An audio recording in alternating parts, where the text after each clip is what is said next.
Hi, everyone. Well, I have a review of a special bottle that I got for my birthday, thanks to my wife, Yvette. It's a bottle that I was on the fence about spending the money for, but when you have a gift card, what the heck? We're going to review Knob Creek 18 limited edition 100 proof. So I've had my eye on this bottle for quite some time. I've seen this in a bunch of stores near me, more than one, for around $154, pretty consistently. One store $220, but that place was, always expensive. But more than one place, I've seen this for around $154. Ultimately, I purchased this in Total Wine in Eatontown, New Jersey. My wife had gotten me a gift card to Total Wine for my birthday, not knowing exactly what to get me. She figured it was just better to do it that way, and I totally agree. So I figured, I've had my eye on this. I've never really pulled the trigger. I like Knob Creek. I've liked the single barrels. I'm not the biggest Knob Creek fan, but so I was kind of hesitant about spending $154 on this. But I said to myself, you know what? If I get something for my birthday or a gift card, I'll definitely go for it because I'm curious enough, and I've heard several good things about it. So went to Total One, got this along with another bottle I'll review another time, and here we are. So this is a limited edition. They call it a limited edition, but it's I've seen this a lot of places.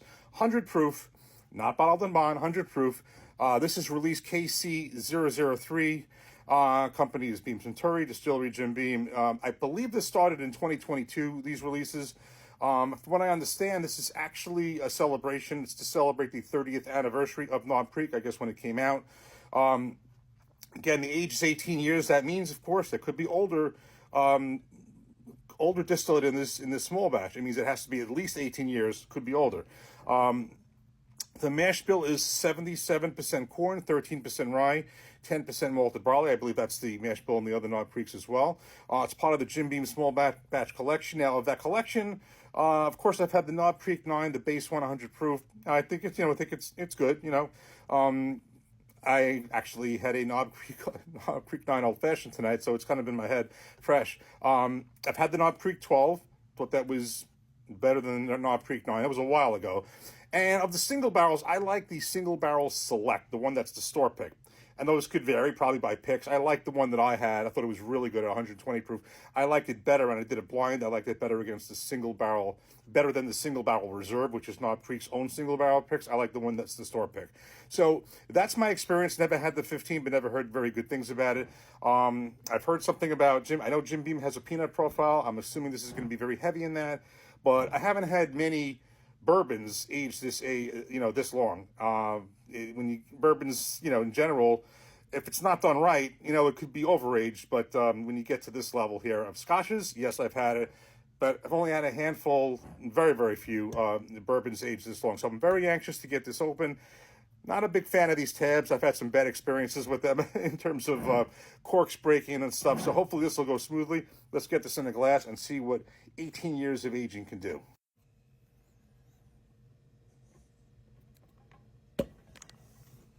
Well, that was a good cork pop. By the way, fun fact I just looked up as I was pouring this. Knob Creek, the name, is named after a creek that ran behind Abraham Lincoln's childhood home. Never knew that. Anyway, let's take a look at the color. Beautiful gold copper color.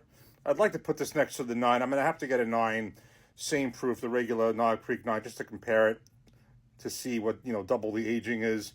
I will tell you one thing, because I'm going to get into this in a second. You have to figure Knob Creek 9 around here in New Jersey is somewhere in the 30s.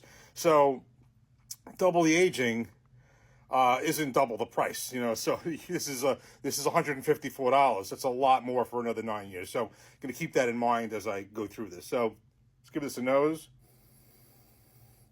That's a very rich. That's a mature nose. You can definitely tell. Just by the smell of it, you could tell this has been an oak for a while. I almost think that I haven't used this term very often. I have for a select few. There was an Elijah Craig that was aged. The term people use that, like a leathery smell, this leathery taste. Kind of getting that here. Definite oak. I'm getting a deep caramel. It's definitely there. I think it's just a rich aroma. All right, I can't wait anymore. Let's get into the taste. Cheers.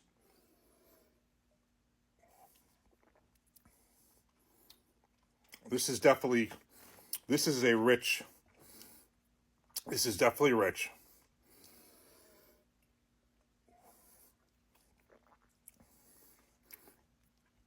I'm searching for that peanut. I do find that Jim Beam has a profile. This is definitely rich.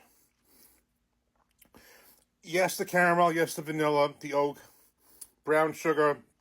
I can't help notice the fact it makes reference on the label here to the baking spices. I am getting that.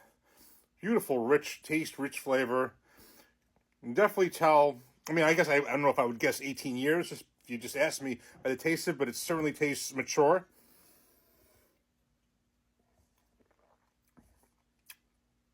Now, what's interesting is I would expect something that's aged this long, a bourbon aged this long, would be maybe over oaked, maybe over dry.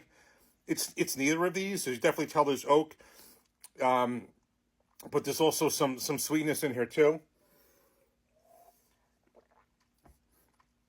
It's a very nice flavor. Now,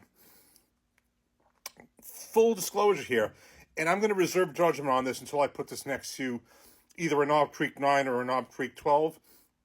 I understand the age of this warrants brings the price up. Is this, to me, at this point, first taste worth $154? I don't think so. I mean, it's just me. I don't know if it's worth it, $154 to me.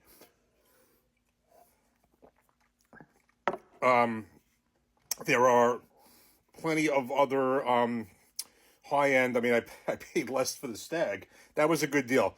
The Stag I got for $79. That was just, and it's not going to ever happen again. But in any event, I know you're paying for the age, so I'm going to have to get myself a Knob Creek 9. Knob Creek 9 goes in the 30s. Knob Creek 12 is $60, $70 here. I've never had a Knob Creek 15. I've heard basically that this is better than that. I've heard people say the Knob Creek 12 is better than the 15, so we'll just skip that. But I like to compare the two. I definitely think this is really good. I think I want to see how much better this is than the Knob Creek 9. I know the single barrels at 120 proof. The Select I like. I liked it better than the Reserve. I like the store picks. Those are 120. So these are the 9, the 12, the 15, and the 18 are all 100 proof. But I'm going to get more into this. I'm definitely going to get more into it. So for me, this is really good.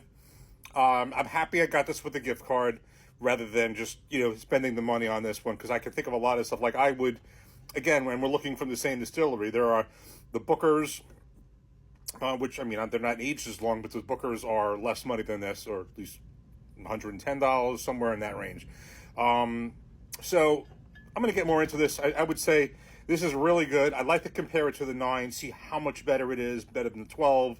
But I'm very glad that I got this on a gift card and didn't spend the money for it. Cheers. Take care.